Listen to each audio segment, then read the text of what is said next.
নমস্কার, আমি দীপঙ্কর বংচাটার থেকে। আর আজকের বংচাটারে আমাদের নিবেদন আদর্শ হিন্দু হোটেল দ্বিতীয় পর্ব। বিভূতিভূষণ বন্দ্যোপাধ্যায় রচিত এই বিখ্যাত উপন্যাসটি কেমন হয়েছে জেনে আমি আজকের লেখকের অপমান করব না। তবে হ্যাঁ, আমাদের উপস্থাপনা কেমন লাগলো সেটা অবশ্যই কমেন্ট করে এবং সাবস্ক্রাইব করে জানাবেন। আজকের হাজারি এবং অন্যান্য পুরুষ চরিত্রে আছি আমি দীপঙ্কর, শিশু চরিত্রে আত্মজা, মহিলা চরিত্রে রয়েছেন রিয়া, থাম্বনেল ডিজাইন করেছেন সন্দীপন এবং এডিটিং ও সাউন্ড ডিজাইনিংয়ে রয়েছেন ফিনিক্স অডিওভার্স। যারা আগের পর্বটি শুনতে পাননি তাদের জন্য একটি ছোট্ট রিক্যাপ। হাজারি ঠাকুর রানাঘাটের বেচু চক্রবর্তীর হোটেলে রান্না করেন। তার মনে অনেক স্বপ্ন, সে নিজের একটি আদর্শ হিন্দু হোটেল খুলবে। প্রতিদিন চুন্নি নদীর ঘাটে বসে তার নতুন হোটেলের সে নানান রকমের প্রস্তুতি নেয়, কিন্তু তাতে বাধা সাধে তার আর্থিক অবস্থা, এবং তার সঙ্গে তো রয়েছে পদ্মজি অবশ্যই, যে প্রতি পদক্ষেপে তাকে বাধা দিয়ে থাকে। পদ্মজি একদিন তাকে দিয়ে 5 সের লুচি একা ভাজতে বলে, যেটা সে সময়ের মধ্যে করে উঠতে পারে না। যথারীতি তার মাইনে থেকে সেই লুচিগুলির টাকা কাটা যায়। কাজেই হাজারি ঠাকুর ঠিক করে পয়সা যখন তাকেই দিতে হবে, সে তাহলে নিজেই লুচিগুলি নেবে, এবং তারপরে সে এই লুচিগুলি নিয়ে প্রথমে কুসুম, তারপরে নিজের বাড়িতে নিয়ে যায় নিজের বউ ও বাচ্চাদের খাওয়ানোর জন্য। তারপর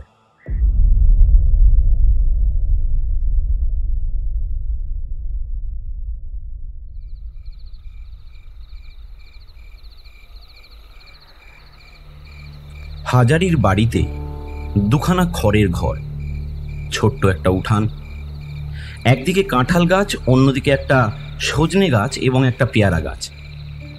এই পেয়ারা গাছটা হাজারির মা নিজের হাতে পুঁতেছিলেন।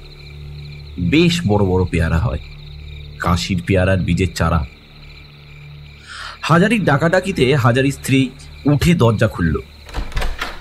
এই অবস্থায় স্বামীকে দেখে বলল, আরে তুমি, এসো এসো এসো। শেষ রাতের গাড়িতে এলে কেন গো?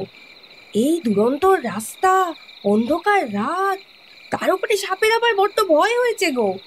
সাপের কামড়ে 2-3টে মানুষ মরে গিয়েছে এর মধ্যে। আমাদের গায়ে? না, আমাদের গায়ে নয়, ওই নতুন কায়রাপাড়ায় একটা মরেছে, আর বামুন পাড়ায় শুনেছি একটা। এই অত বড় বুচকাতে কি গো? হাজারি লুচির আসল ইতিহাস কিছু বলল না। স্ত্রীর আনন্দপূর্ণ সাগ্রহ প্রশ্নের উত্তরে সে কেবল বলল, পেয়েছি গো, পেয়েছি, ভগবান দিয়েছেন, এই সবাই মিলে খেয়ে নাও তো মজা করে। হ্যাঁ, এই টেপিকে খুব করে খাওয়াও। হ্যাঁ, ও পেট ভরে খাবে, আমি দেখব।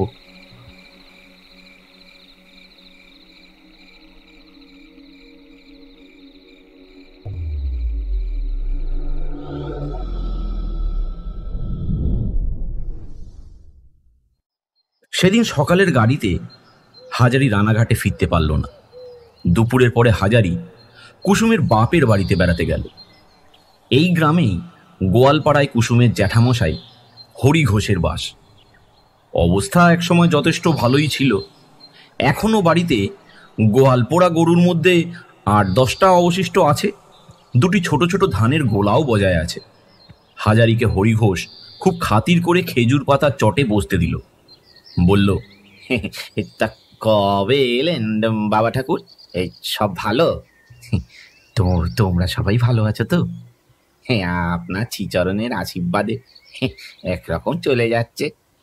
তা এই রানাঘাটেই কাজ করছেন তো? হ্যাঁ, এই সেখান থেকেই তো এলাম। তা আমাদের এই কুসুমের সঙ্গে দেখা টাকা হয়? হাজারি পাড়া গায়ের লোক, এখানকার লোকের ধাত সে খুব ভালোই চেনে। কুসুমের সঙ্গে সারাক্ষণ দেখাশোনা বা তাদের মধ্যে পরস্পরের প্রতি টানের কোনো পরিচয় সে এখানে দিতে চায় না। এরা হয়তো সহজভাবে সেটা গ্রহণ করতে পারবে না। গ্রামে কথাটা রাষ্ট্র হয়ে গেলে লোকে নানান রকম কথা টেনে নানান রকম কথা বার করবার চেষ্টা করবে। সুতরাং সে বলল, হ্যাঁ, ওই দু একবার হয়েছিল। ভালো আছে, ভালো আছে। এইবার যদি দেখা হয় একবার আসতি বলবেন দেখে এইদিকে। তার গায়ে আসবার দিকে ও তত টান নেই। শহরে দুধ বেচে চালানো যে কি মিষ্টি লেগেছে। হাজারি কথার গতি অন্যদিকে ঘোরাবার উদ্দেশ্যে বলল, তাই এবারে আবাদপত্র কিরকম হলো বলো? ধানের আবাদ করেছি 12 বিঘে, আর বাকি সব তরকারি। কুমড়ো 2 বিঘে, আলু পেঁয়াজ। তা এবার আকাশের অবস্থা ভালো না বাবা ঠাকুর। খেতে মাটি ফেটে যাচ্ছে। তরকারির কথায় হাজারি নিজের গোপনীয় উচ্চাসার কথা মনে পড়ে গেল। তরকারি তার গ্রাম থেকে কিনলে রানাঘাট বাজারের চেয়ে অনেক সুবিধা পাওয়া যায়। এখান থেকেই সে আনাজপত্র নিয়ে যাবে। হরিঘোষকে বলল, আচ্ছা, তোমার আলু কমন হতে পারে? তা বাবা ঠাকুর, তা কি কোনো ঠিক আছে? তবে 30-40 মন হবে খন। তুমি সমস্ত আলু আমায় দিতে পারবে? নগদ দাম দেব। তা বাবা ঠাকুর, আজকাল কি কাঁচা মালের ব্যবসা করছেন নাকি? ব্যবসা এখনো করিনি, তবে ভাবছি করব। সে তোমায় বলবো একদিন।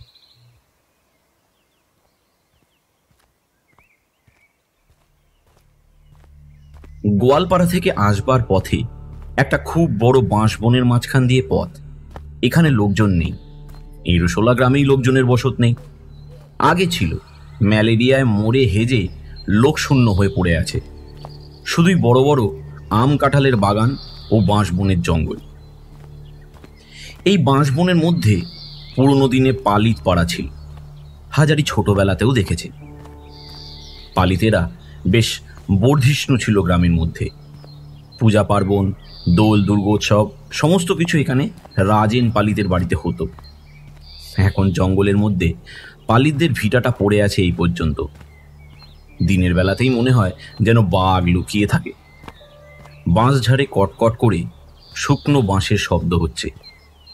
ঘন ছায়া, শুকনো বাঁশ পাতার ও শোলার শব্দ, ফিঙে শালিক পাখির কলরব। হাজারির মনে হলো আজ যেন তার হোটেলের দাসত্ব জীবন থেকে মুক্তির দিন। সেই ভীষণ গরমে উনুনের সামনে বসে আজ আর তাকে ডেকচিতে ভাত ডাল রান্না করতে হবে না।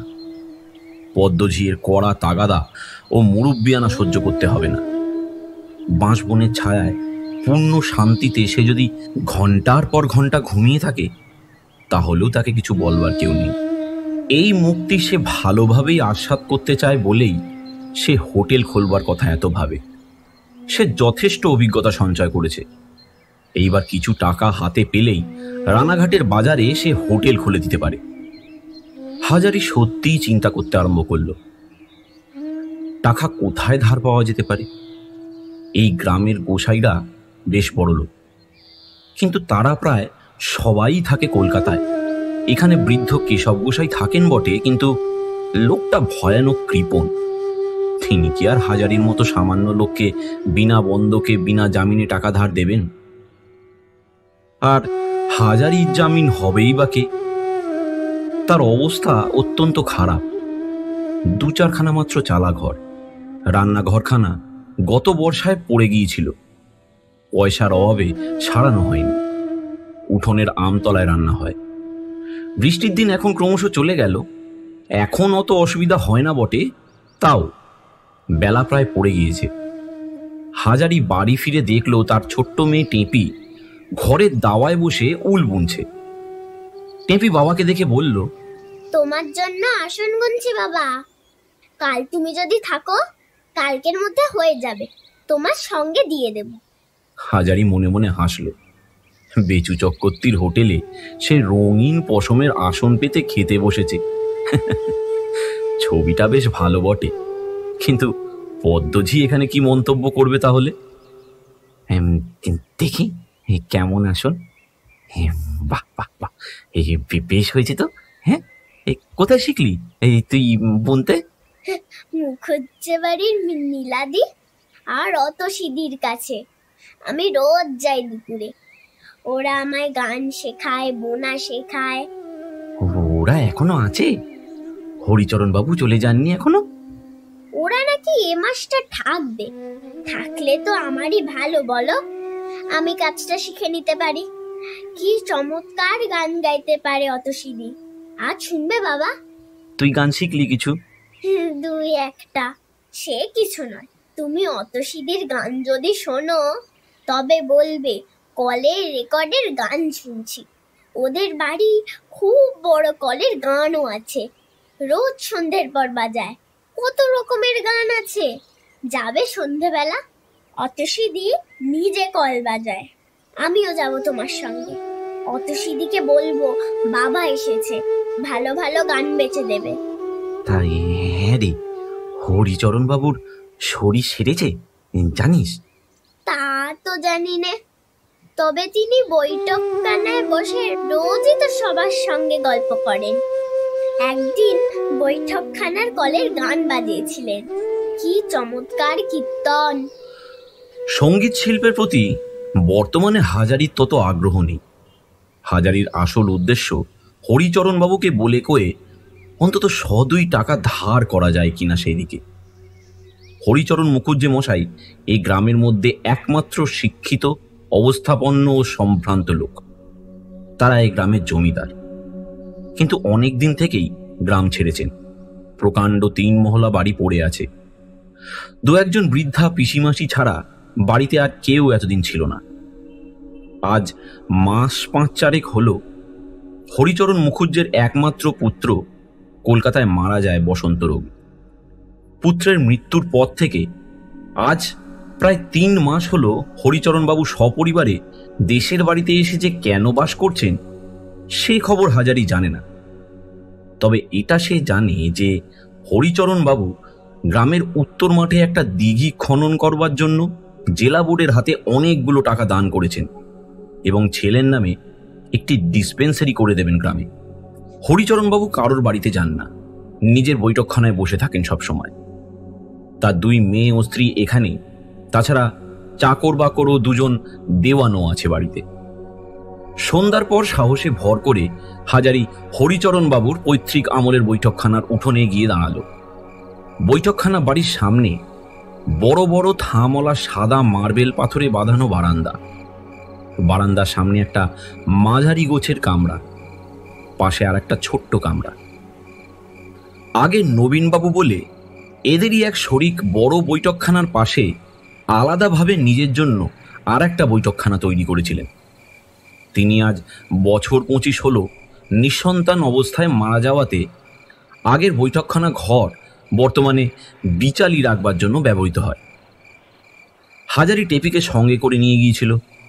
টেপি বলল, বাবা তুমি বসো, আমি অতসিদিকে বলি গিয়ে তুমি এসেছো কলের গান শুনতে, এক্ষুনি দেবে গান। বৈঠকখানার সামনে হাজারিকে দাঁড় করিয়ে টেপি পাশের ছোট্ট দরজা দিয়ে বাড়ির মধ্যে সরে পড়ল। ঘরের মধ্যে তেলে চৌপায়া লণ্ঠন জ্বলছে। এটা সাবেকি কালের বন্দোবস্ত, এখনো ঠিক বজায় আছে। হাজারি বারান্দায় দাঁড়িয়ে ইতস্তত করছে ঘরে ঢুকবে কিনা। এমন সময় ঘরের ভেতর থেকে স্বয়ং হরিচরণবাবু বারান্দায় বেরিয়ে এসে সামনে হাজারিকে দেখে বললেন, এ? হাজারি বিনীতভাবে হাত জোর করে মাথা নিচু করে প্রণাম করে বলল, আগে আগে বাবু, আমি হাজারি। হো হো হো, হাজারি, বাহ বাহ, তা কি মনে করে? এসো এসো এসো। তা বাইরে দাঁড়িয়ে কেন, ঘরের মধ্যে এসো। তো মাস 2 তোমায় দেখিনি। তোমার মেয়ে মাঝে মাঝে আসে বটে, আমার এই বড় মেয়ে অতসীর সঙ্গে তার বেশ ভাব হয়েছে। হরিচরণবাবুর বয়স 55-56 হবে। গৌরবর্ণ, লম্বা আড়ার চেহারা, বড় বড় চোখ, গলার স্বর গম্ভীর। তিনি খুব শৌখিন লোক ছিলেন। এখনো এই বয়সেও এবং ছেলে মারা যাওয়া সত্ত্বেও বেশ শৌখিনতা ও সুরুচির পরিচয় আছে তার 8 পৌড়ে পোশাকেও। হাজারি আসলে এসেছে টাকা ধার করবার কথা বলতে, কিন্তু বৈঠকখানা ঘরে ঢুকে প্রকাণ্ড বড় সেকেলে প্রমাণ সাইজের আয়নাখানায় নিজেকে আপাদ মস্তক দেখেই তার সাহসটুকু উবে গেল। হরিচরণবাবুর নির্দেশ মতো সে একখানা চেয়ারে বসল। হরিচরণবাবু বললেন, তা চা খাবে হাজারি? আগে চা আমি মানে থাকবে, সে কেন আবার কষ্ট করে? আরে কষ্ট কিসের, আমি তো চা এখন খাবই। দাঁড়াও, আনতে বলি। এই সময় টেপি বৈঠকখানার যে দৌড় অন্তঃপুরের দিকে, সেখানে এসে দাঁড়ালো।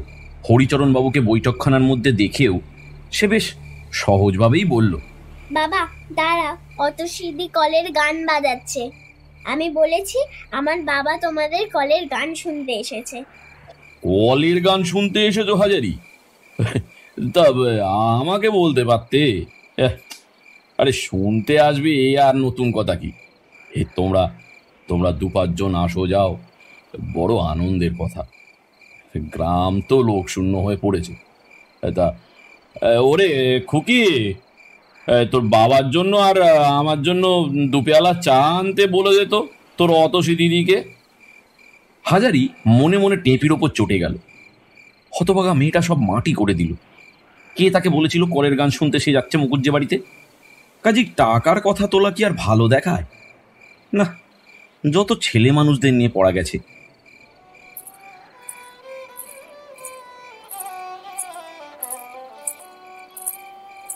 হরিচরণবাবুর মেয়ে অতসী এই সময় 2 পেয়ালা চা হাতে করে ঘরে ঢুকল। প্রথমে হাজারির সামনে টেবিলে একটি পেয়ালা নামিয়ে অন্য পেয়ালাটি হরিচরণবাবুর হাতে দিল। অতসীর বয়স 18-19, বেশ ধপধপে ফর্সা, সুন্দর মুখশ্রী, ডাগর ডাগর চোখ।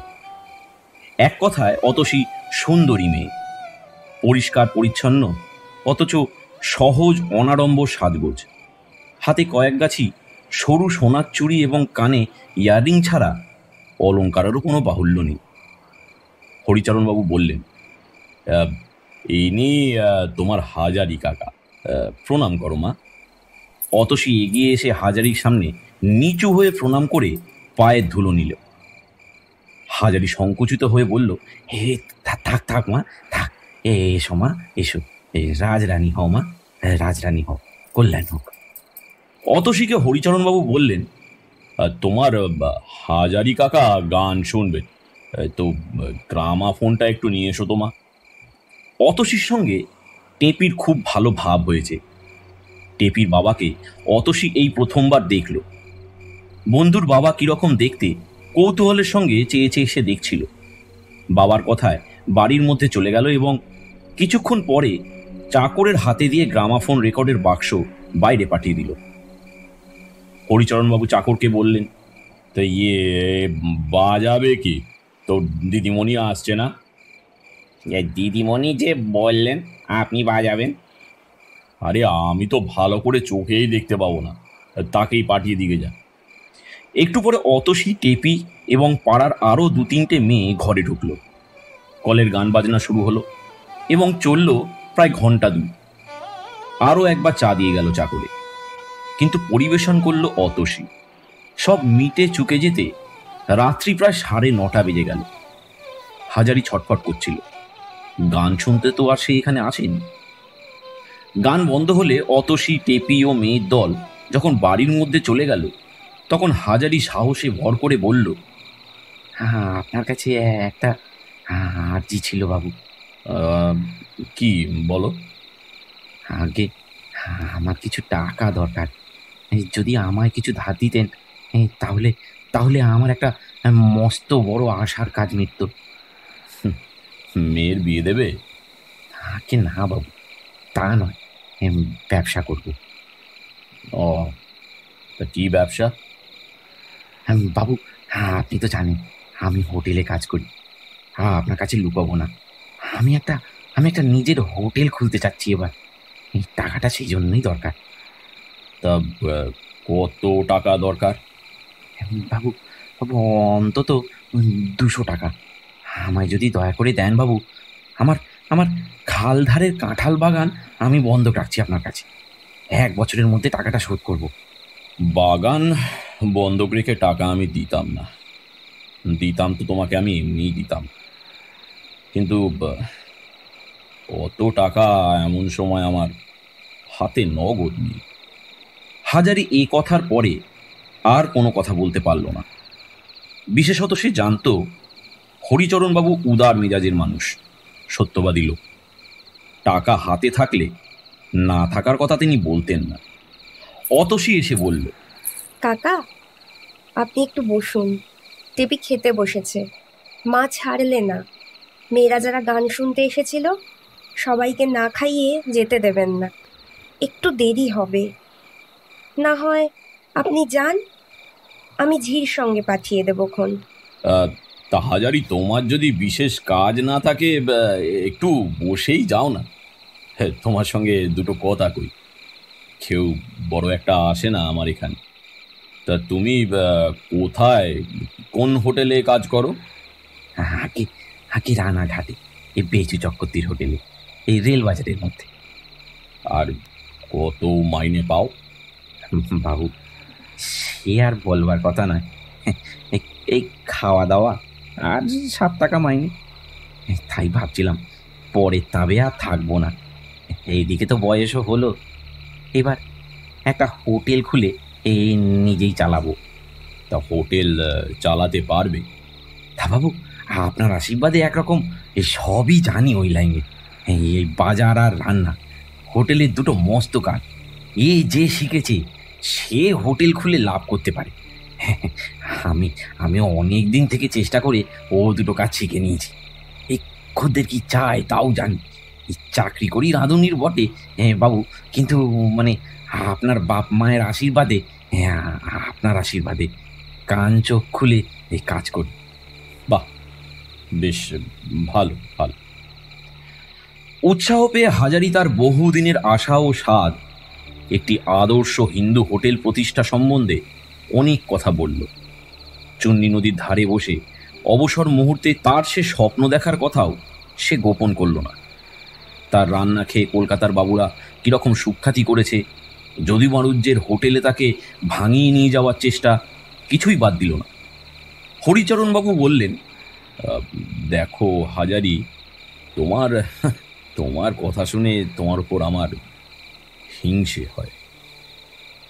তোমার বয়স হলে কি হবে, তোমার জীবনে মস্ত বড় আশা রয়েছে, কিছু একটা গড়ে তুলবার আশা। এই আশাই মানুষকে বাঁচিয়ে রাখে। আমার ছেলেটা মারা যাওয়ার পর আমার জীবনে যেন সবকিছু ফুরিয়ে গিয়েছে মনে হয়। আর যেন কিছু করবার নেই। করে কি হবে, কার জন্য করব, এই সব কথা মনে হয়। তাছাড়া জীবনে কখনোই কিছু দরকার হয়নি। বাবা সম্পত্তি ছিল যথেষ্ট, নতুন করে কিছু গড়ে তুলবো এই ইচ্ছে কোনোদিন জাগেও নি। তোমার বয়স হলে কি হবে, ওই একটা আশাই তোমায় যুবক করে রেখে দেবে। আমার মাথায় এত পাকা চুল ছিল না। খোকা মারা যাওয়ার পরে জীবনের উদ্যম আশা ভরসা যেমন চলে গেল, অমনি মাথার চুলও পেকে উঠল। তবে এখন ইচ্ছা আছে খোকার নামে একটা স্কুল করে দেব। আবার ভাবি, স্কুলে পড়বেই বা কে? আমাদের এই অঞ্চলে তো লোকের বাসই নেই। তার চেয়ে না হয় একটা ডাক্তারখানা করে দিই। উদ্যমী জীবনের সবটুকু, যার জীবনে আশা নেই, যা কিছু করার ছিল সব হয়ে গেছে, তার জীবন বড় কষ্টকর। এই যেমন ধরো দাঁড়িয়েছে আমার, ওকা মারা না গেলে আজ আমার ভাবনা অন্য হতো হে হাজারি। ভেবেছিলুম কয়লার খনি ইজারা নেব, কত উৎসাহ ছিল। এখন মনে হয় কার জন্য করব। তাই বলছিলুম, তোমায় দেখে হিংসা হয়। তোমার জীবনে উদ্যম আছে, আশা আছে, আমার তো নেই। আর এই দেখো, এই পাড়াগায় একলাটি পড়ে আছি। ভালো লাগে? লাগে না। কখনো থাকিনি, কিন্তু বাইরেও আর ওই চইয়ের মধ্যে থাকতে ভালো লাগে না।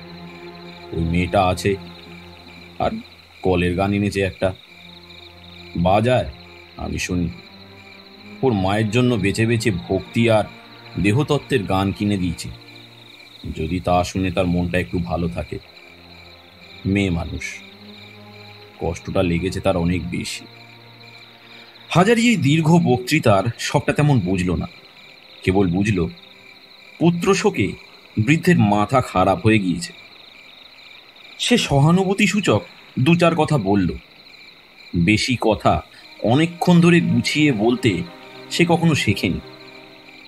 তবুও পুত্র শোকাতুর বৃদ্ধের জন্য তার সত্যিকার দুঃখ হয়েছিল, তাই ভেবে ভেবে মনে মনে বানিয়ে কিছু বলল। হরিচরণবাবু বললেন, তা আর একটু চা খাবে নাকি? কি না, চা খাওয়ার তেমন আমার অভ্যেস নেই। আপনি খান বাবু। এমন সময় টেপি এসে বলল, বাবা যাবে? হাজারি হরিচরণবাবুর কাছে বিদায় নিয়ে মেয়েকে সঙ্গে করে বেরিয়ে আসলো। জ্যোৎস্না উঠেছে। ভরেদের বাড়ির উঠোনে রাঙা কাঠ কেটেছে, রাঙা কাঠের গন্ধ বার হচ্ছে। সিধু ভর দাওয়ায় জাল বুনছিল। বলল, তা দেখা কোন কনে ছেলেন এত রাত অবধি? বাবুর বাড়ি, বাবু ছাড়েন না কিছুতে। এই চা খাও, কলের গান শোনো, শেষে তো টেপিকে না খাইয়ে ছাড়লেনই না গিন্নিমা। হাজারির বড় ভালো লেগেছিল আজ সন্ধ্যেটা। বড় লোকের বৈঠকখানায় এমনভাবে বসে চা সে কখনো খায়নি। খাতির করে তার সঙ্গে কোনো বড় লোকের মনের কথাও বলেনি কেউ। কলের গান তো আছেই। মেয়েকে বলল, হ্যাঁ রে টিপি, কি খেলি রে? টিপি একটু ভোজন প্রিয়, খেতে ভালোবাসে, আর গরিবের মেয়ে বলেই অতসীর মা তাকে না খাইয়ে ছাড়েন না। পরোটা, মাছের ডালনা, সুজি, পটল ভাজা, আলু ভাজা। হাজারি স্ত্রী অনেকক্ষণ রান্না সেরে বসে আছে। এত রাত্রের পর্যন্ত কোথায় ছিলে সব? পাড়া বেড়ানো শেষ হয় না তোমাদের? বসে বসে কেবল ঘুম আসছে। আমি খেয়ে এসেছি মা। অতসী দিদির মা কিছুতেই ছাড়লেন না। আমি আর কিছু খাবো না। হ্যাঁ রে, তুই খেয়ে এলি? ওবেলা সেই বাসি লুচিগুলো রয়েছে তোর জন্য, লুচি খাবি না? অনেকদিন এদের সংসারে এমন সচ্ছলতা কখনো হয়নি যে লুচি ফেলে ছড়িয়ে ছেলেমেয়েরা খেতে পারে। বলেও সুখ। টেপি বলল, তুমি খাও মা, আমি খুব খেয়ে এসেছি। সেখানেও তো পরোটা, সুজি, মাছের ডালনা এইসব খাইয়েছে। আজ দিনটা বেশ ভালো কাটলো না মা? ভালো খাওয়া সকাল থেকে শুরু হয়েছে আর রাত পর্যন্ত চলছে। আহারাদি শেষ করে হাজারি বাইরে বসে তামাক খেতে লাগলো।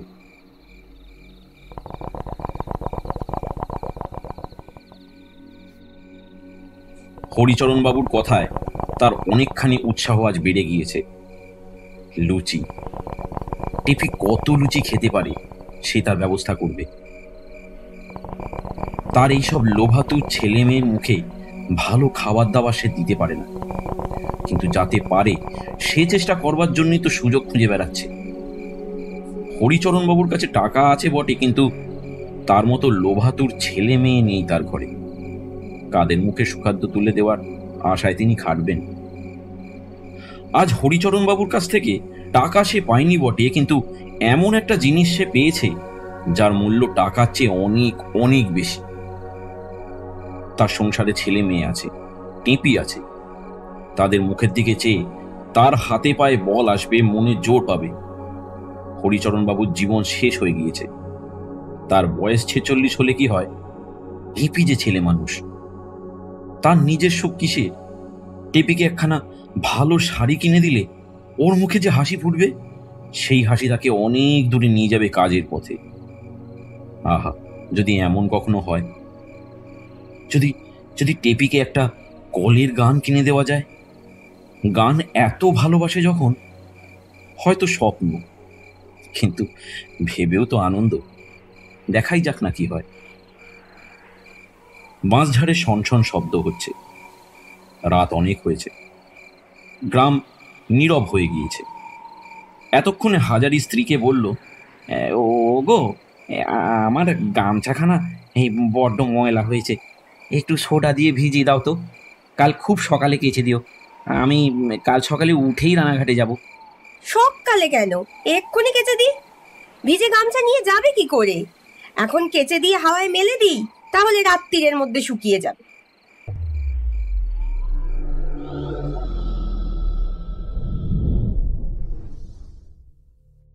সকালে উঠে হাজারি ঠাকুর রানাঘাট চলে আসলো। কর্তাবাবু এবং পদ্মজি তাকে কি না জানি বলবে। একদিন কামাই করবার জন্য কৈফিয়ত দিতে দিতে তার প্রাণ যাবে। হলোও তাই। ঢুকবার পথেই বসে আছেন স্বয়ং বেচু চক্রবর্তী মশাই, খোদ কর্তা। হাজারিকে দেখে হাতের হুঁকো নামিয়ে কড়া সুরে বললেন, কাল কোথায় ছিলে ঠাকুর? হাজারি মিথ্যে কথা বলল না। বাড়িতে কারোর অসুখ ইত্যাদি ধরনের বানানো মিথ্যে কথা সে কখনো বলে না। বলল, আগে অনেক দিন পরে বাড়ি গেলাম তো কর্তামশাই, ছেলে মেয়ে রয়েছে, তাই একটা দিন। না বলে কই এভাবে হোটেল থেকে পালিয়ে যাওয়ার মানে কি? কার কাছে ছুটি নিয়ে গিয়েছিলে? এই কথার জবাব সে দিতে পারল না। লুচি দিতে গিয়েছিল বাড়িতে, সেটা বলতেও বাধে, তাই চুপ করে রইল। তোমার হাড়ে হাড়ে বদমাইশি ঠাকুর। পদ্মজি তো দেখছি ঠিক কথাই বলে। দেখতে ভালো মানুষ হলে কি হবে, তুমি এত বড় একটা হোটেলের রান্না বান্না ফেলে একেবারে নিরুদ্দেশ হয়ে গেলে, কাউকে কিছু না বলে। বলি একেবারে নাকের জলে চোখের জলে সবাই মিলে। গাঁজাখোর নেমো খারাম কোথাকার, চালাকির আর জায়গা পাওনি? বেচু চক্রবর্তীর গলার জোর আওয়াজ পেয়ে পদ্মজি ব্যাপার দেখতে আসলো এবং দৌড়ে উঁকি মেরে হাজারিকে দেখেই বলে উঠল, এই যে কি মনে করে আবার যে উদয় হলে? কাল আমি বলি আর দরকার নেই, ও আপদ বিদায় করে দেন কর্তা। গাঁজা খেয়ে কোথায় নেশায় বুঁদ হয়ে পড়েছিল, চেহারা দেখছেন না? হাজারি একটু শঙ্কিত হয়ে উঠল। দেওয়ালে টাঙানো গজালাটা ছোট্ট আয়নাখানায় নিজের মুখখানা দেখবার চেষ্টা করল। কি দেখলো পদ্মজি তার চেহারায়? গাঁজা তো দূরের কথা, একটা বিড়ি পর্যন্ত সকাল থেকে সে খায়নি। যাও, কাল একটা ঠিকে ঠাকুর আনা হয়েছিল, তার মজুরি 1 টাকা, আর জল খাবারের 4 আনা তোমার এ মাসের মাইনে থেকে কাটা যাবে। ফের যদি এমন হয় সেই দিনই বিদায় করে দেবো, মনে থাকে যেন। হাজারি অপ্রতিভ মুখে রান্নাঘরের মধ্যে গিয়ে ঢুকল। সেখানেও নিস্তার নেই। কর্তার হাত থেকে নিষ্কৃতি পেলেও পদ্মজির হাতে অত সহজে পরিত্রাণ পাওয়া দুষ্কর। করবে না তো ওরা? কেন করবে? একা হারই গেল আজকে, যেমন বদমাইশি তার তেমনি। একা বড় ডেচকি নামাও, ফ্যান গেল, ভাত বাড়ে খদ্দেরদের, সব কাজ মুখ বুঝে ও ঠাকুর একা করেছে কাল। নবাব পুত্তর গাঁজা খেয়ে পড়ে আছেন, আর ওর জন্য খেটে মরবে সবাই। মুরুন চুলে মুরুই পোড়া বামুন কোথাকার। পদ্মজি রাগের মাথায় ভুলে গিয়েছিল এইমাত্র বেচু চক্রবর্তী বলেছে যে কাল হাজারির বদলে ঠিকা ঠাকুর রাখা হয়েছিল, যার মজুরি হাজারির মাইনে থেকে কাটা যাবে। একা কিরকম? এই তো ঠিকই ঠাকুর রাখা হয়েছে বললেন কর্তাবাবু।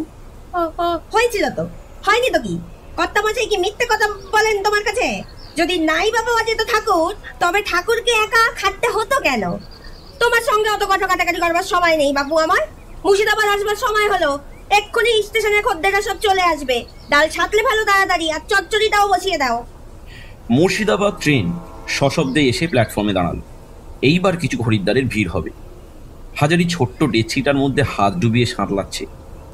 এমন সময় বাইরের গদির ভেতর থেকে বেচু চক্রবর্তীর চওড়া গলার আওয়াজ এবং তর্ক বিতর্কের শব্দ শুনে সে রান্নাঘরের দোরের কাছে এসে দাঁড়িয়ে বাইরের ঘরে কি হচ্ছে দেখল। জ্যোতিষ ভট্টাচার্যের সঙ্গে কর্তামশায়ের কথা কাটাকাটি চলছে। জ্যোতিষ ভট্টাচার্য অনেক দিন হতে এখানকার খদ্দের। আগে আগে নগদ পয়সা দিয়ে খেত, আজ মাস 6 হলো মাসিক হারে খায়। বয়স 50-52, ম্যালেরিয়া রোগীর মতো চেহারা, মাথার চুল প্রায় পেকে গিয়েছে। আগে গায়ের রং ফর্সা ছিল, এখন পুরো আধকালো হয়ে গিয়েছে প্রায়। পরনে ময়লা ধুতি, গায়ে লং ক্লথের ময়লা পাঞ্জাবি, পায়ে বিবর্ণ ক্যাম্বিসের জুতো।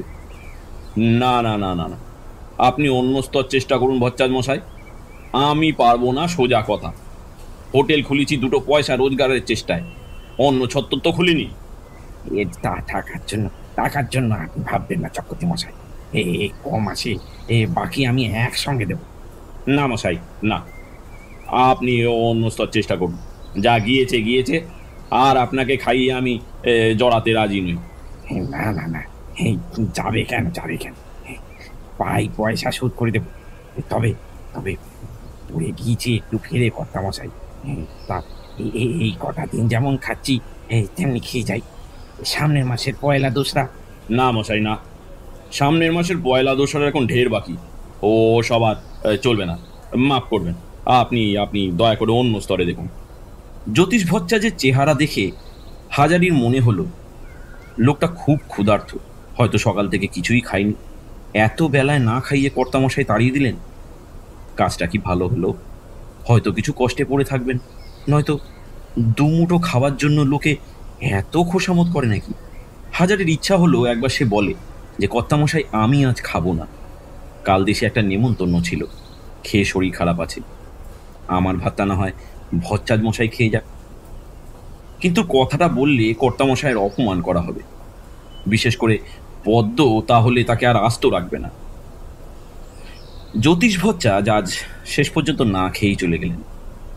হাজারি ভাবল, হ্যাঁ, এই পুরনো খদ্দের, ওকে এক থালা ভাত দিলে কি খেতিটা হতো। আমি যদি কখনো হোটেল করি, খেতে এলে আমি কাউকে ফেরাবো না। এতে আমার হোটেল উঠে যায়। যা, একে তো ভাত বেচে পয়সা, তার উপর খিদের সময় লোককে ফেরাবো। ট্রেনের প্যাসেঞ্জার খরিদ্দারগণ এসে পড়েছে। খাওয়ার ঘরে বেশ ভিড়। মতি চাকর আরও 10-12টি লোক জুটিয়ে এনেছে।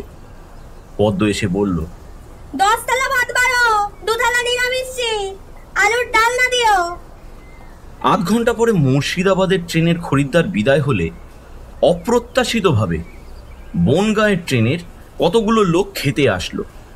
বেলা 1:30। এই সময় লোক প্রায় আসেই না। পদ্ধতি যখন হাঁকলো, 5 থালা ভাত ঠাকুর। হাজারি তাকে ডেকে চুপি চুপি বলল, পদ্ধতি পদ্ধতি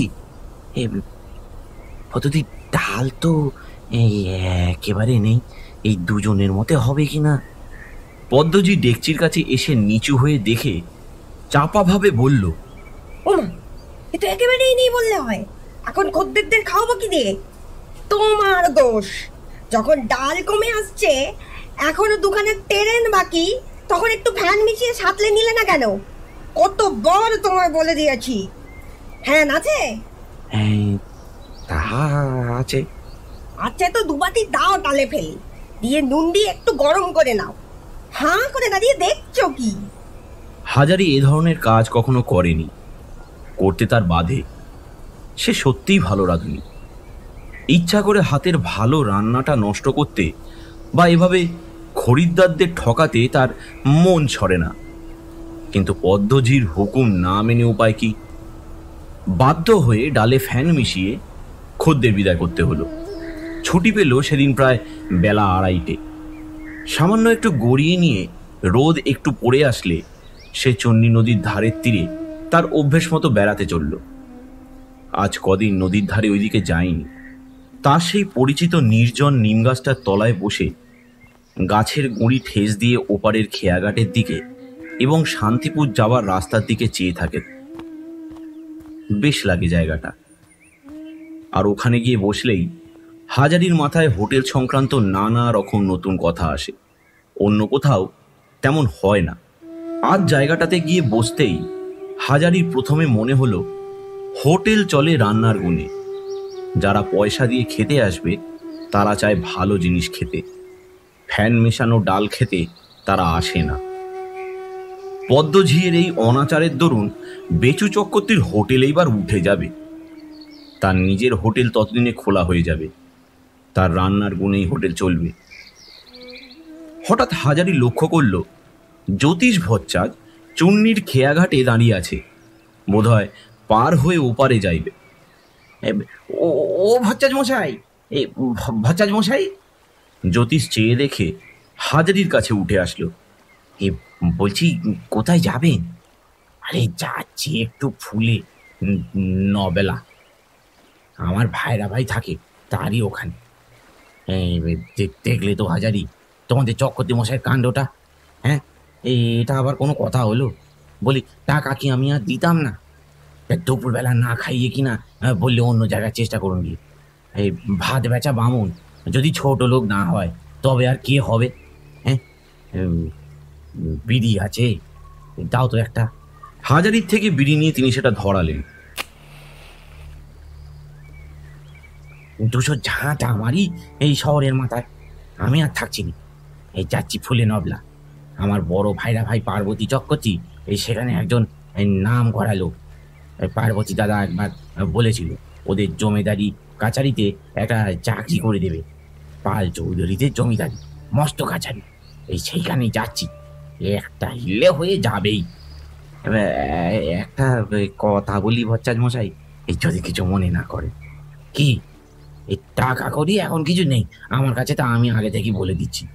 তবে তবে তোমাদের দেনা কিন্তু আমি রাখবো না। হ্যাঁ, খাওয়ার টাকা আগে শোধ করে দিয়ে তখন অন্য কথা, সে তুমি বলে দিও চক্রবর্তী মশাইকে। টাকা কড়ির কথা তো বলিনি। বলছিলাম, আপনি খেয়েছেন? না, এই কোথায় খাবো? কত বেলায় চক্রবর্তী মশাইয়ের হোটেল থেকে এই ফিরে আর ভাত খেয়ে আমার জন্য ধরে বসেছিল।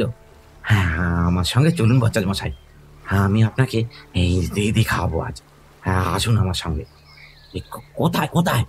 আরে না না হাজারি, আর ওসব থাক, আমি জল টল খেয়ে। আরে এমন অবেলায়? হাজারি নাছোড়বান্দা। তাদের হোটেলের একজন পুরনো খদ্দের আজ পয়সা নেই বলে সারাদিন অনাহারে থেকে রানাহার থেকে চলে যাচ্ছে।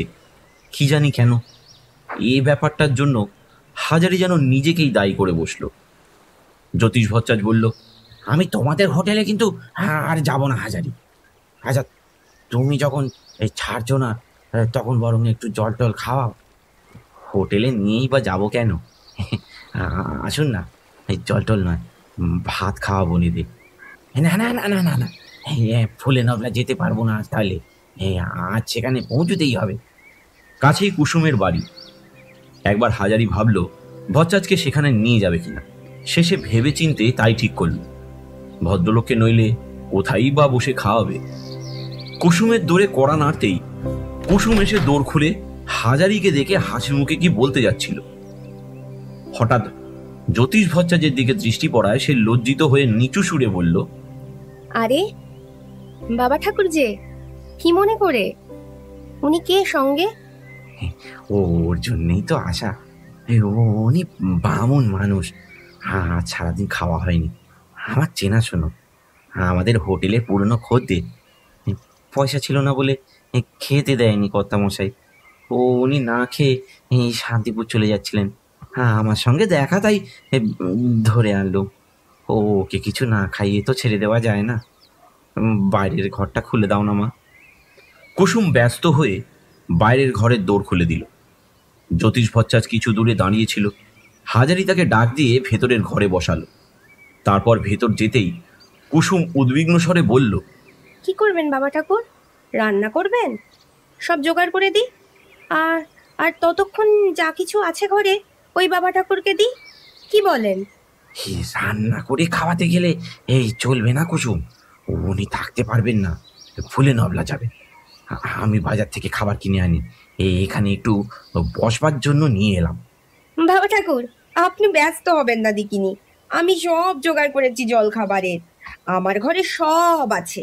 ঘরে থাকতে বাজারে যেমন কেন খাবার কিনতে? আমার বাড়িতে যখন ব্রাহ্মণের পায়ের ধুলো পড়েছে তখন আমার ঘরে যা আছে তাই দিয়েই খেতে দেব। কিন্তু বাবা ঠাকুর, সেই সঙ্গে আপনিও মনে থাকেন যেন। হাজারি প্রতিবাদ করার আগেই কুসুম ঘরের মধ্যে চলে গেল। অগত্যা হাজারি বাইরের ঘরে জ্যোতিষ ভট্টাচের কাছে ফিরে আসলো। জ্যোতিষ ভট্টাচ বলল, তা তোমার কোনো আত্মীয়র বাড়ি নাকি? না, আত্মীয় নয়, এরা হলো ঘোষ গোয়াল। এই বাড়িতে আমার ধর্মমেয়ের বিয়ে হয়েছে। ওই যে দৌড় খুলে দিল, ওই মেয়েটি। 15 মিনিট আন্দাজ পর ঝনঝন করে শেকল নড়ে উঠতে হাজারি বাইরের বাড়ির অন্দরের দিকে দাওয়ায় গিয়ে দাঁড়ালো। দাওয়ার দিকে চেয়ে অবাক হয়ে গেল। দুখানি পরিষ্কার পরিচ্ছন্ন আসন পাতা, দুবাটি জাল দেওয়া দুধ, দুখানা থালে ফলমূল কাটা, বড় বড় বাতাসা, ছানা, দুটি মুখ কাটা ডাব, ঝকঝকে করে মাজা দুটি কাঁসার গ্লাসে 2 গ্লাস জল। হাসি মুখে কুসুম বললে, ওনাকে ডাকুন, সেবা করতে বলুন। যা বাড়িতে ছিল একটু মুখে দিয়ে নিন দুজনে। তা তো হলো, কিন্তু আবার আমি কেন কুসুম? বাবা ঠাকুর, মেয়ের বাড়ি যে, না খেয়ে যাবার কি জো আছে? ওনাকে ডাকুন। জ্যোতিষ ভট্টাচ খেতে বসে যেভাবে গোগ্রাসে খেতে লাগলো দেখে মনে হলো সে বড়ই ক্ষুধার্ত ছিল। তার থালায় একটু কিছু পড়ে রইল না। কুসুম পান সেজে বাইরের ঘরে পাঠিয়ে দিল খাওয়ার পরে। জ্যোতিষ ভট্টাচ বিদায় নেওয়ার সময় বলল, তোমার মেয়েটিকে একবার ডাকো হাজারি, একটু আশীর্বাদ করে যাই। কুসুম এসে গলায় কাপড় দিয়ে দুজনকেই প্রণাম করল। জ্যোতিষ ভট্টাচ বলল, মা, শোনো, সারাদিন এই সত্যিই খাইনি, ভারী তৃপ্তির সঙ্গে খেলাম তোমার এখানে। তুমি তুমি বড় ভালো মেয়ে, ছেলে পিলে নিয়ে সুখে থাকো মা, আশীর্বাদ করি। হাজারি জ্যোতিষ ভট্টাচের সঙ্গে চলে গেল। পথে এসে বলল, ভট্টাচ মশাই, একটা হোটেল নিজে খুলবো, অনেক দিন থেকে ইচ্ছা আছে, তা আপনি কি বলেন? না, সেই করতে পারো, খুব লাভের জিনিস, আর তোমার তো হবেও। তোমার মনটা বড় ভালো, কিন্তু পয়সা পাবে কোথায়? তাই নিয়েই তো গোলমাল। এই নইলে এতদিনে তো খুলেই ফেলতাম। দেখি, চেষ্টায় আছি, ছাড়ছি নে। ওই যে আমার মেয়ে দেখলেন, ওই কুসুম, ও একবার টাকা দিতে চেয়েছিল, তাকে নেওয়া ভালো, ও গরিব বেওয়া লোক, কেন ওর সামান্য পুঁজি নিতে যাব? তাই নিন, নিলে ও এক্ষুনি দেয়, তবে সে টাকা খুবই সামান্য, তাতে তাতে হোটেল খোলা হবে না। আচ্ছা, এই চলি হাজারি, তুমি হোটেল খুললে তোমার হোটেলে আমি বাঁধা খদ্দের থাকবো, সে তুমি ধরে নিতে পারো, আর কোথাও যাব না। তোমার মতো রান্না কটা ঠাকুর রাঁধতে পারে? হে, পেঁচু চক্রবর্তীর হোটেলে আমি যে যেতাম, শুধু তোমার নিরামিষ রান্না খাওয়ার লোভে। ভালো চলবে তোমার হোটেল, ভালো চলবে। এদিকে তোমার মতো রাঁধতে আর কেউ পারে না, এই তোমায় বলে যাচ্ছি। জ্যোতিষ ভট্টাচ তো চলে গেল, কিন্তু হাজারির মনে তার শেষ কথাগুলো একটা খুব বড় বল ও প্রেরণা দিয়ে গেল। সে জানে তার হাতে রান্না ভালো, কিন্তু খরিদ্দারদের মুখে সে কথা শুনলে তবে না তৃপ্তি। ক্ষুধার্ত ব্রাহ্মণকে খাইয়েছিল বটে, কিন্তু সে যাওয়ার সময় যা দিয়ে গেল, হাজারির মনের আনন্দ ও উৎসাহের দিক দিয়ে দেখতে গেলে তার মূল্যবান ও সার্থক প্রতিদান। হাজারি যখন হোটেলে ফিরল তখন বেলা বেশি নেই। রতন ঠাকুর ডাল ভাত চাপিয়ে দিয়েছে। মতি চাকর বা পদ্মঝি কেউই নেই। গদির ঘরে বেচু চক্রবর্তী কাদের সঙ্গে কথাবার্তা বলছিল। হোটেলের রান্নাঘরে ঢুকলে কিন্তু হাজারির মনে নতুন বলের সঞ্চার হয়, বরং ছুটি পেয়ে বাইরে গেলেই যত দুর্ভাবনা এসে জোটে। প্রকাণ্ড উনুনের ওপরে ফুটন্ত ডেকচির সামনে বসে হাজারি নিজেকে বিজয়ী বীরের মতো কল্পনা করে। তখন না মনে থাকে কুসুমের কথা, না মনে থাকে অন্য কিছু। অবসাদ আসে কাজ হাতে না থাকলে, এটা বরাবর সে দেখেই এসেছে। ইতিমধ্যে রতন ঠাকুর ফিরল। হাজারিকে চুপি চুপি বলল, একটা কথা আছে, তোমার দেশের একজন লোক এসেছে, আমার কাছ থেকে চাকরি খুঁজবে, বড় গরিব, তাকে বিনি টিকিতে এই খাওয়ার ঘরে ঢুকিয়ে খেতে দিতে হবে। তোমার যদি মত হয় তবে তাকে বলি, নিয়ে এসো, তা আর কি, গরিব মানুষ খাবে, আমার কোনো অমত নেই। রতন ঠাকুর খুব খুশি হয়ে চলে গেল। রাত্রে তার লোক যখন আসলো, রতন ঠাকুর হাজারিকে ডেকে তাকে ইঙ্গিতে চিনিয়ে দিল। হাজারি পরিতোষ করে তাকে খাওয়ালো। পদ্মঝির অত্যন্ত সতর্ক দৃষ্টি এড়িয়ে একটা বিনি টিকিটে খেয়ে চলে গেল, কেউ কিছু ধরতেও পারল না। এই রকম চলল এক আধ দিন নয়, 10-12 দিন। একদিন আবার তার জন্য অন্য এক সঙ্গী জুটিয়ে এনেছে, তাকেও বিনামূল্যে খেতে দিতে হলো। ব্যাপারটি সামান্য, কিন্তু হাজারি একটা প্রকাণ্ড শিক্ষা পেল এর থেকে। এত সতর্ক ব্যবস্থার মধ্যেও চুরি তো বেশ চলে। বেচু চক্রবর্তীর টিকিট ও পয়সাতে ঠিক মিল আছে, সুতরাং তার দিক দিয়ে সন্দেহের কোনো কারণ নেই। পদ্মঝি যে পদ্মঝি সে পর্যন্ত বিন্দু বিসর্গ জানলো না ব্যাপারটা। ভাত তরকারির কিছু মাপ থাকে না যে কম পড়বে, সুতরাং কে ধরছে আর কেনই বা? এই ধরনের চুরি ধরবার কি কোনো উপায়ই নেই? কদিন ধরে হাজারি চুন্নির ঘাটে নির্জনে বসে শুধু এই কথাই ভাবে, ঠাকুরে ঠাকুরে ষড়যন্ত্র করে যদি বাইরের লোক ঢুকিয়ে খাওয়ায় তবে সে চুরি ধরবার উপায় কি? অনেক ভেবে একটা উপায় তার মাথায় আসলো একদিন বিকেলে। থালায় নম্বর যদি দেওয়া থাকে আর টিকিটের নম্বরের সঙ্গে যদি তার মিল থাকে, তবে থালা এঁটো হলেই ধরা পড়বে অমুক নম্বরের থালার খদ্দের বিনা টিকিটে খেয়েছে না পয়সা দিয়ে খেয়েছে। মাঝে মাঝে তদারক করলেই জিনিসটা ধরা পড়বে। তাছাড়া থালা মাজবার সময় ঝি বা চাকরের থেকে এঁটো থালার নম্বরগুলো জেনে নিলেই হবে। হাজারি খুব খুশি হলো, ঠিক বার করেছে বটে। একটা ফাঁক অবশ্যই আছে, সেও জানে। যদি কলা পাতায় খেতে দেয়া হয়, যদি বিনা নম্বরই থালা সেই লোকটা বাইরে থেকে আনে, তাহলে নিস্তার নেই। কারণ ঝি চাকরের চোখে তখনই ধরা পড়বে যখন এঁটো থালা সেই লোকটা মাছ দিয়ে বসতে পারবে হোটেলের মধ্যে। কলার পাতায় কেউ খাচ্ছে এটা চোখে পড়লে তখনই ঝি চাকর সন্দেহ করবে বলে কেউ সাহস করবে না কাউকে কলা পাতায় ভাত দিতে। 200-250 টাকা যদি জোগাড় করা যায় তবেই রেল বাজারেই আপাতত হোটেল খুলে দেওয়া যায়। কিন্তু টাকা দেয় কে? জ্যোতিষ ভট্টাচার্যের কথা তার মনে পড়ল। বেচারি বড়ই কষ্টে পড়েছে। শেষে কিনা ভাইরা ভাইয়ের বাড়ি চলেছে আশ্রয় প্রার্থনা করতে। লোকে কি কষ্ট না পেলে তবে কুটুম্ব স্থানে যায় চাকরির উমেদার হয়ে। যদি সে হোটেল খোলে জ্যোতিষ ভট্টাচার্যকে এনে রাখবে। বৃদ্ধ মানুষ, দুটো করে খেতে পারবে আর কিছু হাত খরচও মিলবে। এর চেয়ে বেশি তার আর কিসেরই বা দরকার। প্রতিদিনের মতো আজও বেলা গড়িয়ে আসলো। গত 2 বছর যেরকম হয়ে এসেছে, সেই একই ঘোড়া নিম গাছ, সেই একই চূর্ণির খেয়াঘাট, পালেদের সেই এক কয়লার ডিপোতে মোটেও সরকারবাবুর সঙ্গে ঝগড়া চলছে। সবই পুরনো। দিন যায়, কিন্তু তার স্বাদ পূর্ণ হওয়ার তো কোনো লক্ষণই দেখা যাচ্ছে না। বরং দিন দিন আরো ক্রমে অবস্থা খারাপের দিকেই যাচ্ছে। সামান্য মাইনে হোটেলের, কি হবে তাতে? বাড়িতে টেপিকে একখানা ভালো শখের কাপড় দেওয়া যায় না, পেট পুড়ে খেতে দেওয়া যায় না। টেপির মা গরিব ঘরের মেয়ে, যেমন বাপের বাড়িতে কখনো সুখের মুখ দেখেনি, স্বামীর ঘরে এসেও পায়নি। সংসারে গভীর খাটুনি খেটে ছেলে মেয়ে মানুষ করছে, মুখ ফুটে কোনোদিন স্বামীর কাছে কোনো আদর আবদার পর্যন্ত করেনি। ছেঁড়া কাপড় সেলাই করে পড়ছে, আধ পেটা খেয়ে নিজে ছেলে মেয়েদের জন্য দুমুঠো ভাত জল দিয়ে বেশি রেখে দিচ্ছে, তারা সকালবেলা খাবে। কখনো কোনোদিন সেজন্য বিরক্তিও প্রকাশ করেনি, অদৃষ্টকে নিন্দাও করেনি।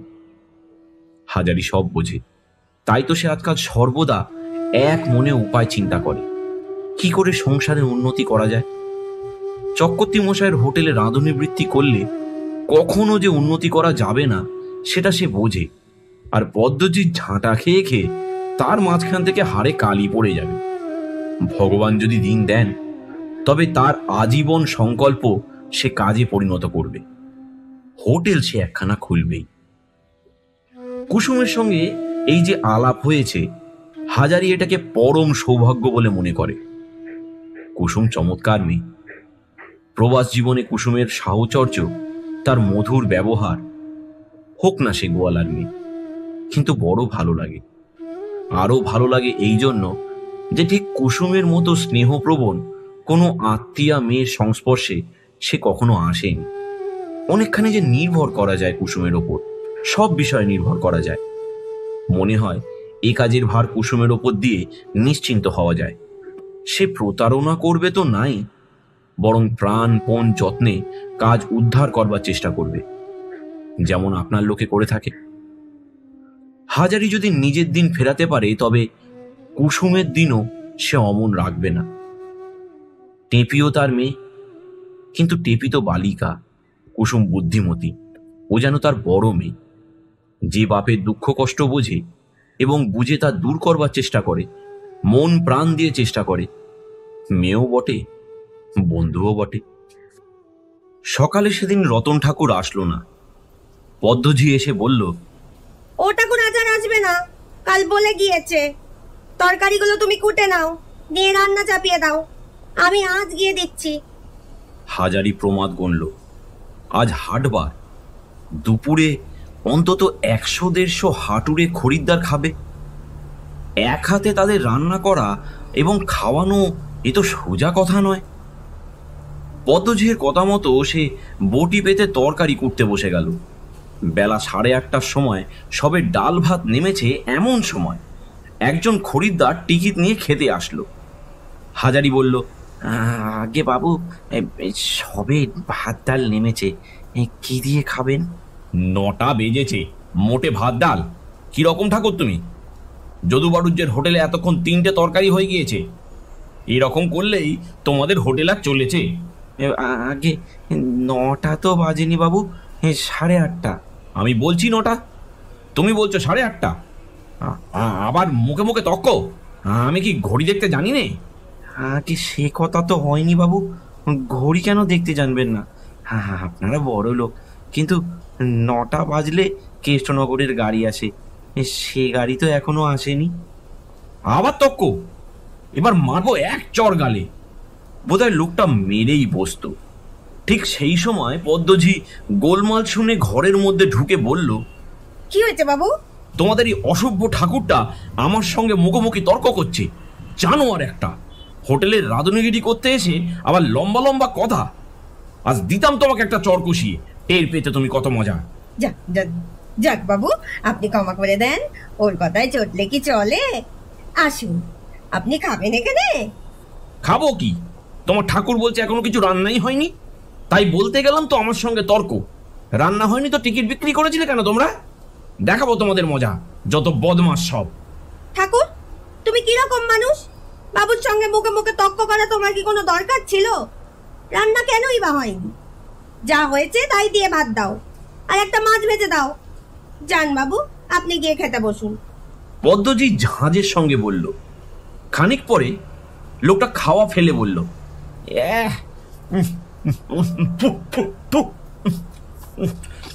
মাছটা একেবারে পচা।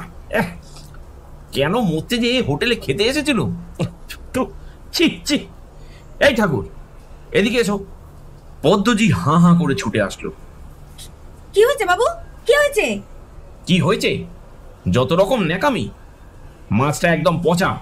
লোকজনকে মারবার মতলব তোমাদের, তাই না? আজই রিপোর্ট করে দিচ্ছি তোমাদের নামে। রিপোর্টের কথা শুনে পদ্মজির মুখ শুকিয়ে গেল। বাবু বাবু, আপনার পায়ে পড়ি, না খেয়ে উঠবেন না, আমি দই এনে দিচ্ছি। একদিন যা হওয়ার হয়ে গিয়েছে, আপনি ক্ষমা ঘেন্না করে নিন বড়বাবু। সে তাড়াতাড়ি দই ও বাতাসা এনে দিল। লোকটা খেয়ে উঠে যাওয়ার সময় বেচু চক্রবর্তী বিনীত সুরে নিতান্ত কাঁচুমাচু হয়ে বলল, আগে বাবু, একটা কথা আছে।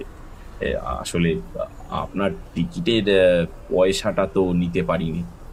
আপনার তো খাওয়াই হলো না। পয়সা কটা আপনি নিয়ে যান। না না, থাক, পয়সা দিতে হবে না ফেরত। কিন্তু এরকম যেন আর কখনো না হয়। বেচু চক্রবর্তী জোর করে লোকটার হাতে পয়সা কয়েকখানা গুঁজে দিল। একটু পরে গদির ঘরে হাজারি ঠাকুরকে ডাক দিল। হাজারি গিয়ে দেখলো সেখানে পদ্মজি দাঁড়িয়ে আছে। বেচু চক্রবর্তী বলল, ঠাকুর, খদ্দেরদের সঙ্গে ঝগড়া করতে কদিন শিখেছ? হাজারি অবাক হয়ে বলল, আগে আগে ঝগড়া? কার সঙ্গে ঝগড়া করলাম বাবু? ঝগড়া করছিলে না তুমি বাবুর সঙ্গে? সে কি মুখে মুখে তক্ক, বাবু তো চর মারবেনি। আমি গিয়ে না পড়লে দিত কষিয়ে দুঘা। আগে কি বলেছে না বলেছে আমি শুনিনি, গিয়ে দেখি বাবু তো রেগে লাল হয়ে গিয়েছেন। ওর কি কাণ্ড কেন আছে, তখনও সমানে ঝগড়া চালাচ্ছে। ওদের যাই বলুক না কেন তাই শুনে যেতে হবে। এ তুমি বুড়ো হয়ে মরতে চললে, আজও শিখলে না? বাবু, আপনি শুনে বিচার করুন। ঝগড়া তো আমি করিনি। উনি বলেন 9টা বেজেছে, তা আমি বললাম 8:30 বেজেছে। এই উনি আমায় বললেন আমি কি ঘড়ি দেখতে জানি নে। তোমার সব মিথ্যে কথা ঠাকুর। ও কথায় কোনো ভদ্রলোক চটে নাকি? তুমি বেয়াদবের মতো তক্ক করছো, তাই বাবু চটে গিয়েছেন। আমি গিয়ে কর্ণে শুনেছি তুমি যা বলেছো। অবশ্য এখানে পদ্মঝিয়ের উক্তির সত্যতা সম্বন্ধে কোনো প্রশ্নই চলতে পারে না। এই কথা হাজারি ভালো করেই জানে। বেচু চক্রবর্তী মহাশয় কারোর কথাই শুনবেন না। পদ্মজি যা বলবে তাই ধ্রুব সত্য বলে মেনে নেবেন। কাজেই চুপ করে রইল সে। বেচু চক্রবর্তী বলল, পচা মাছ কে এনেছিল? হাজারি উত্তর দেওয়ার আগেই পদ্মজি বলল, ওই গিয়েছে বাজারে, ওই এনেছে।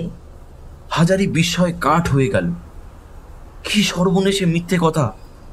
পদ্মজি খুব ভালো করেই জানে কাল রাত্রে 1.5 পোয়া আন্দাজ পোনা মাছ উদ্বৃত্ত হলে পদ্মজিই তাকে বলেছিল মাছগুলো ঢেকে রাখতে এবং পরদিন কড়া করে একবার ভেজে নিয়ে মাছের ঝোল করতে। তাহলে খদ্দেররা টেরই পাবে না যে মাছটা বাসি। বাসি মাছ ভাজা সে খদ্দেরদের দিতে চায়নি। পদ্মজি নিজেই ভাজা মাছ দেওয়ার কথা বলেছিল। কিন্তু এসব কথা বেচু চক্রবর্তীকে বলে কোনো লাভ নেই। বেচু চক্রবর্তী বলল, শোনো, তোমার 8 আনা জরিমানা হলো, মাইনের সময় কাটা যাবে, যাও। হাজারি রান্নাঘরে ফিরে আসলো, কিন্তু তার চোখ দিয়ে যেন জল বেরিয়ে আসছিল। এ কি অসহ্য অবিচার! সে বাজারে গিয়েছিল এটা সত্যি, মাছ কিনেছিল সেটাও সত্যি, কিন্তু সে মাছ পচা মাছ নয়, সে মাছ খরিদ্দারদের পাতে দেওয়াই হয়নি। অথচ পদ্মজি দিব্যি তার ঘাড়ে দোষ চাপিয়ে দিল এবং সেই মিথ্যা অপরাধে আবার তার জরিমানাও হলো। পদ্মদিদি তার সঙ্গে কেন এমন করে? কি করেছে সে পদ্মদির? রতন ঠাকুর আজ নেই, খাটুনি সবই তার ওপর। 8-10 জন লোক ইতিমধ্যে টিকিট কিনে খাবার ঘরে ঢুকলো, চাকরে জায়গা করে দিল। হাজারি তাড়াতাড়ি আলু ভেজে এদের ভাত দিল। তারা খুব গোলমাল করতে লাগলো, শুধু আলু ভাজা আর ডাল দিয়ে খাওয়া যায়? এরা সকলেই রেলের যাত্রী।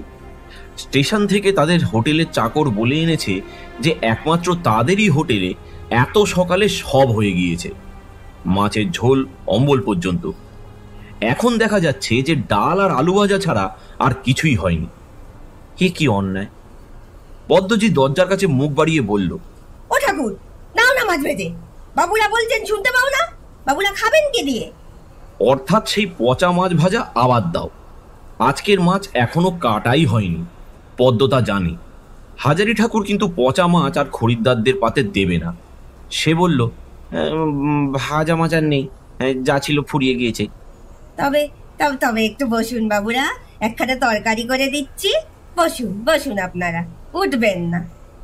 শিক্ষা মতো মতি চাকর এসে বলল, ও ঠাকুর, বনগাঁয়ের গাড়ি আসবার সময় হলো, এই রান্না বান্না কিছু হলো না এখনো, ঘন্টা পড়ে গিয়েছে যে। খরিদ্দাররা ব্যস্ত সমস্ত হয়ে উঠল। এরাও সেই গাড়িতেই কৃষ্ণনগরে যাবে। একজন বলল, হ্যাঁ, ঘন্টা পড়ে গিয়েছে? হ্যাঁ বাবু, ও অনেকক্ষণ, গাড়ি গাংনাপুর ছেড়েছে, এলো বলে। মাছ ভাজা মাথায় থাকুক, তারা উঠতে পারলে বাঁচে, গাড়ি ফেল হয়ে গেলে অনেকক্ষণ আর গাড়ি নেই। আহা হা হা, উঠবেন না বাবুরা, বসুন, ধীরে সুস্থে খান। মাছ ভেজে দাও ঠাকুর, আমি তাড়াতাড়ি কুটে দিচ্ছি। বসুন বসুন বাবুরা। খরিদ্দাররা উঠে পড়ল। ধীরভাবে বসে খাওয়া তাদের পক্ষে সম্ভব নয়। তারা চলে যাচ্ছে, পদ্মজি এমন সময় বলল, যাক বাবা, এইবার মাছগুলো কুটি। এত সকালে কোন হোটেলে রান্না হয়েছে? 6খানা মাছের দাগা বেঁচে গেল। এই জুয়াচুরিগুলো হাজারি পছন্দ করে না। শুধু এখানে বলে নয়, রেলবাজারের সব হোটেলেই সে এই ব্যাপারখানা দেখেছে। খরিদ্দারকে খাওয়াতে বসিয়ে দিয়ে বলে, বাবু, গাড়ির ঘন্টা পড়ে গেল। খরিদ্দার আধপেটা খেয়ে উঠে যায়। হোটেলের লাভ। ছি, ন্যায্য পয়সা গুনে নিয়ে এ কি জুয়াচুরি! হাজারি ঠাকুর এতদিন এখানে কাজ করছে, কখনো মুখ দিয়ে একথা বার করেনি যে ট্রেনের সময় হয়ে গেল।